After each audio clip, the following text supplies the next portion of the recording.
ETF सुना है?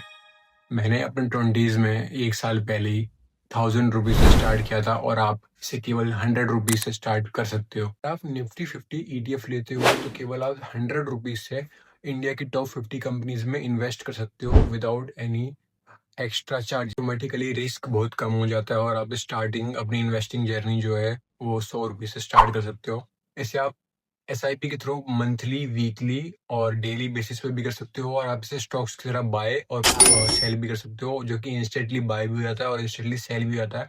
इसमें आपका रिस्क बहुत लो हो जाता है और आपकी इन्वेस्टमेंट जो है धीरे-धीरे आपको रिटर्न देती रहती है। इसके थ्रू ईटीएफ के थ्रू आप गोल्ड में भी इन्वेस्ट कर सकते हो। नो आपका फिजिकल गोल्ड रखने की टेंशन है, ना आपको बैंक के लॉकर की टेंशन है।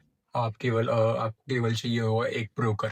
You just need a demat account in any of the apps.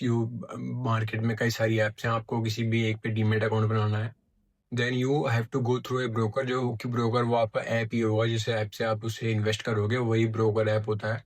उसके थ्रू आप स्टार्ट कर सकते हो। उसमें बहुत चार्जेस जो होते हैं निफ्टी 50 सर्च करोगे अपने डीमैट अकाउंट बनाने के बाद एट ईटीएफ फंड्स, तो आपके सामने कई सारे आएंगे। SBI ETF fund, HDFC ETF fund, आप गोल्ड में भी इन्वेस्ट कर सकते हो। तो इन सारे ऐप्स में आपको जो ईटीएफ फंड आएंगे उसके थ्रू आपको बहुत छोटा सा, बहुत मिनिमल, मतलब जीरो, ऑलमोस्ट 0 पॉइंट समथिंग कुछ चार्ज जो होता है, जो आपको लगता है आप इन्वेस्ट करना स्टार्ट कर सकते हो। अब चाहो तो अगर आपको मंथली, वीकली आपके पास जितना डिसिप्लिन नहीं हो पा रहा है कि आप ऐसे मंथली बेसिस, डेली बेसिस पे आप इसमें एसआईपी स्टार्ट करो, तो आप स्टॉक्स की तरह से बाय और सेल भी कर सकते हो, जो कि बहुत ईजी सेकंड्स का काम है।